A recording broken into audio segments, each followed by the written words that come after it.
us from the plans of the wicked. We will walk before thee in the land of the living, in the land of Biafra. And I believe, as we have spoken tonight, that all our enemies, all the enemies of Biafra, will fall and never rise again. For man is vanity.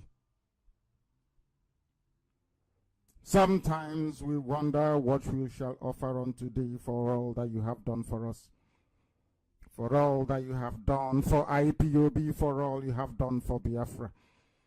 In our pain and in our misery, you have always lifted us up, because we are precious in thy sight, Elohim. For we are your servant. I am your servant. Thou hast, O Elohim, loosed the bounds of the enemy upon us. Biafra will come. We shall offer sacrifices of thanksgiving. We will call upon the name of the Lord, the Most High, Chukwokika Biama. For we shall pay our vows unto thee, for Biafra will be handed up to thee as a sacrifice. This very promise we shall keep. And your people, the children of Biafra, shall rejoice in thee. Before thee we come, before thee we seek mercy, because only you preserveth Israel. Only you can preserve Biafra. May your name be adored, glorified, honored, and exalted now and forevermore, we pray. You say,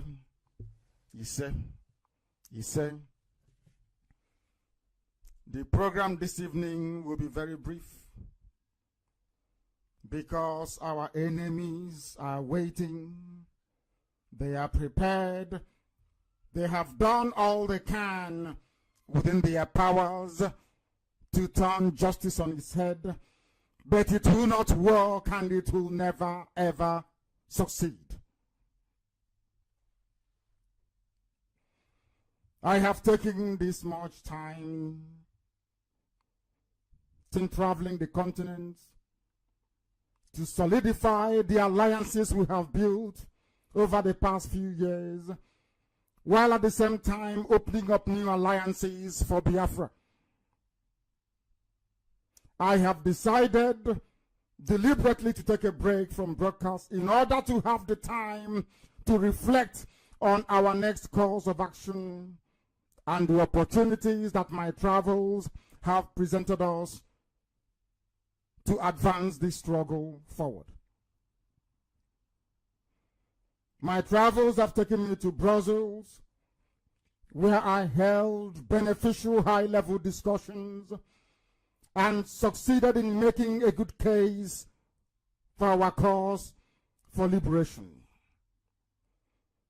From Brussels, I had returned briefly to Britain to retool my next important trip, which I made to the wonderful land of Israel. From there, I returned to the United Kingdom to attend a series of highly classified and important meetings, which concluded this evening. I am also happy to report that all the trips that I had performed, sometimes in the company of my deputy and a few others, paid off significantly in several dimensions, including locating and kitting out our offices in Israel, from which we shall be running the affairs of Biafra from now onwards. That doesn't mean that our world headquarters in Germany is shut down. It remains viable and open. But the bulk of the work we're going to do will come from our offices in Israel. We are grateful eternally to all that have contributed in no small measure in making our progress so far possible. May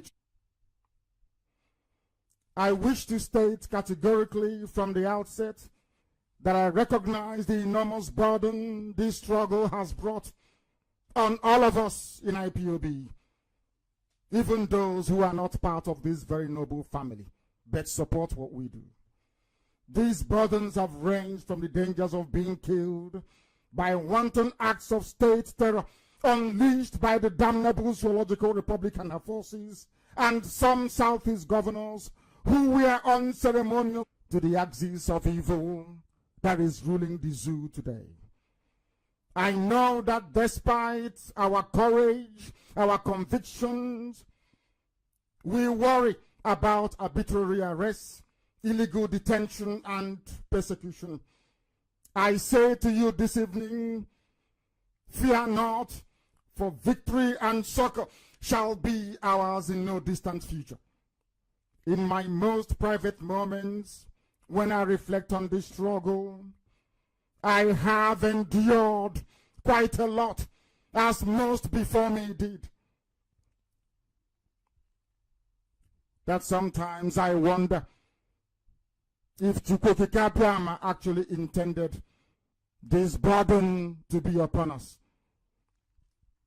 Yet even as a mere mortal, I dare not relent, because I know for sure that this very call is a divine one.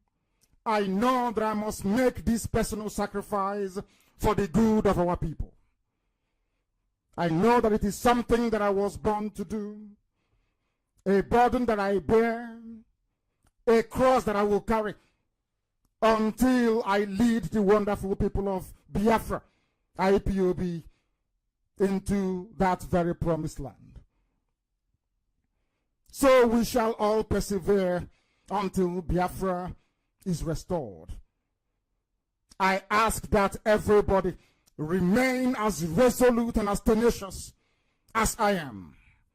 For it is only when we demonstrate to our enemies the sheer will of mind to free ourselves that they can take us seriously.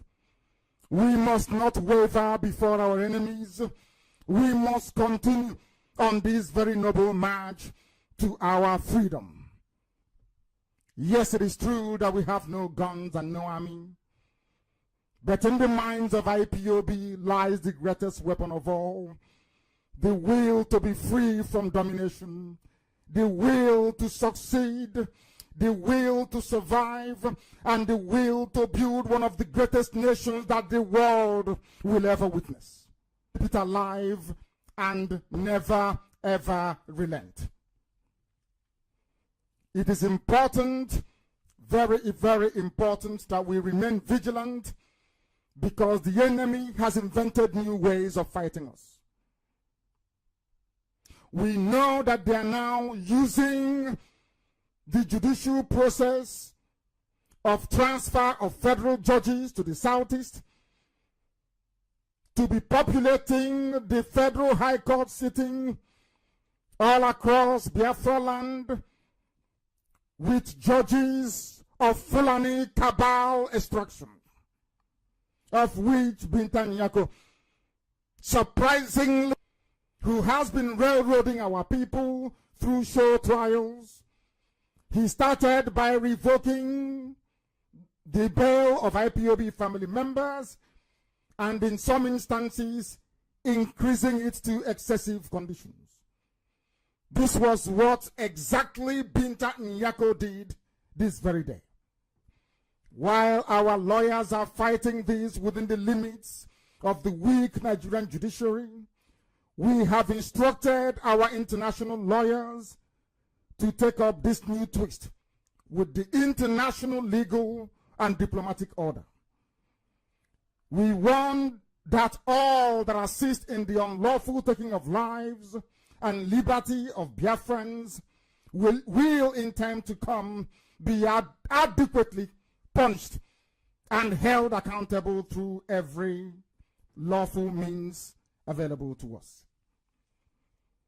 These wicked judges, of which Binta Nyako has become one of them, are not excluded. We will fight them every inch of the way. We will expose the zoo judiciary, The Nigerian bench will be exposed to international ridicule. We will leave no stone unturned. Every decision will be analyzed publicly. Every judgment delivered, scrutinized with great deal of depth and precision, that the world may know that Sharia has come into the legal system of the Zoological Republic. And to those of you, Biafrans or not, who have chosen the path of indifference to the human carnage that has become Nigeria of this era, I leave you with the words of Eli Wiesel, who said, indifference is not a response.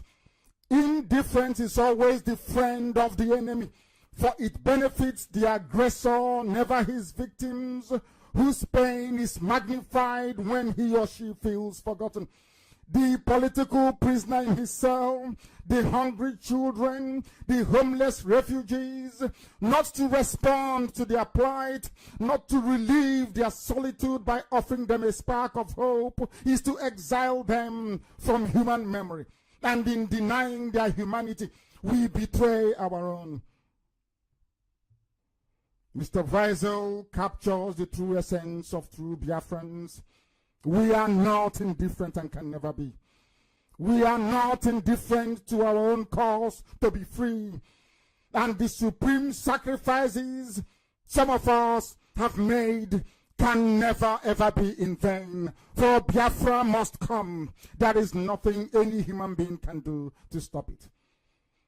In the same vein, we are not indifferent to the tribulations of Dasuki, nor to the massacre of Shia, or to the wanton killings of those in the Middle Belt, and yes, to the wholesale subversion of the popular will of the people during elections, which was witnessed in its very worst form in the 2019 elections. Our enemies are numerous. The Nigerian state have adopted a new approach and a new tactics. They arrest our people without bringing them to court. The likes of Justice today is still incarcerated with the rest of them, denied their day in court. They continue to torture, to humiliate, and to kill our people indiscriminately. We make these announcements on a regular basis, not that the conscience of mankind may be pricked to do something, but that they may know that a day will come when the tide of the anger of the people can no longer be held back by the brutality of a failing state.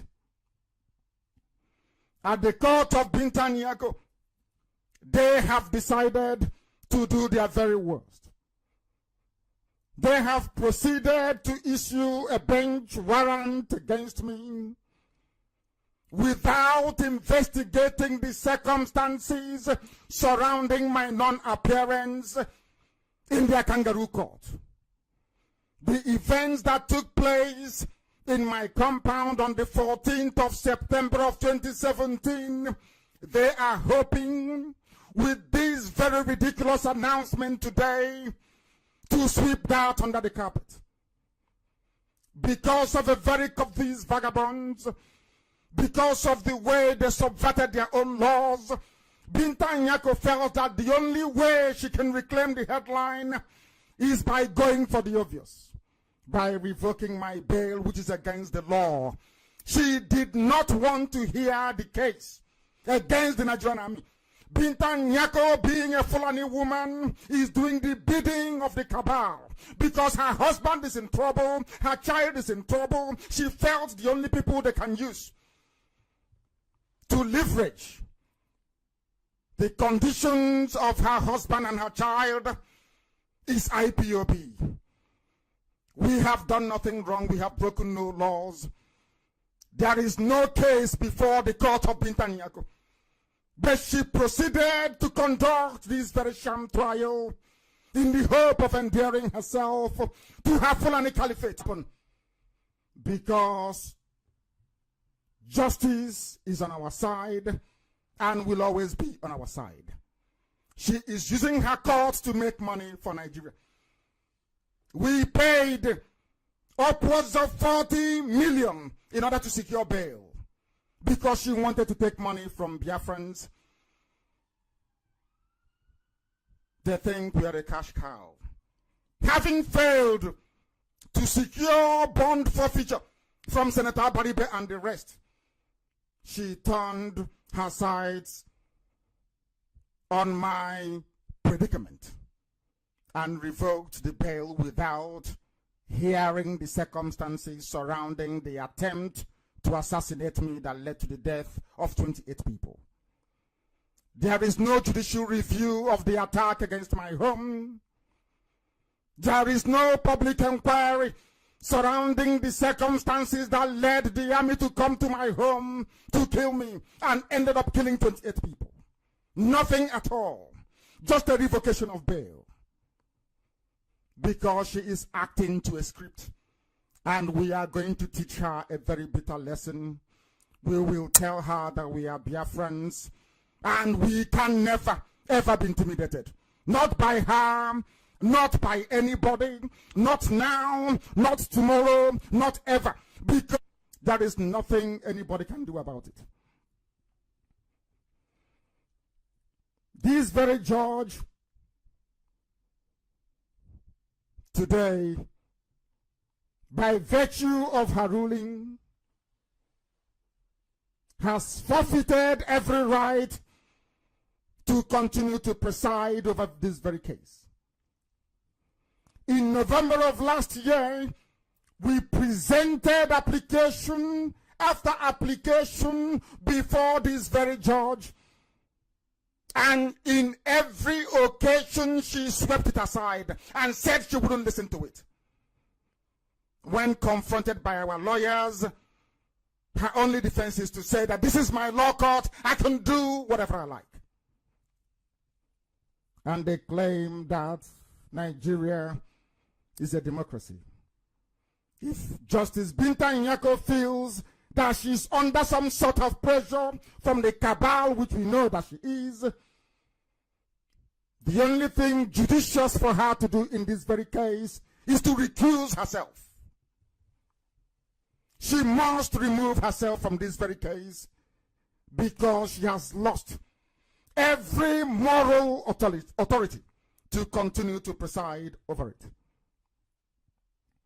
It is a legal contradiction. I am astonished that Nigeria claims they have learned people. But unfortunately, a majority of them do not know anything. What do you expect in a country where a Sharia judge is the Chief Justice of the Federation? Anybody with any shred of common sense will tell you this, that it is a legal contradiction to revoke bail after deferring the issue of forfeiture of the bail bonds posted by my shorties. It is a travesty of justice, something that has never happened before. Binta Nyako sets her rules as she gets into her court. This is what has been happening. A lot of Biafrans do not know this, but we must make it abundantly clear that the agitation for Biafra restoration is under immense attack by forces powerful enough and determined enough to derail it. But we will not let them, because Chukwokika Biama is with us. Chukwokika Biama is by our side, and we are going to triumph. If you know Binta Nyako very well, you must ask her the following questions. Why was it that application after application,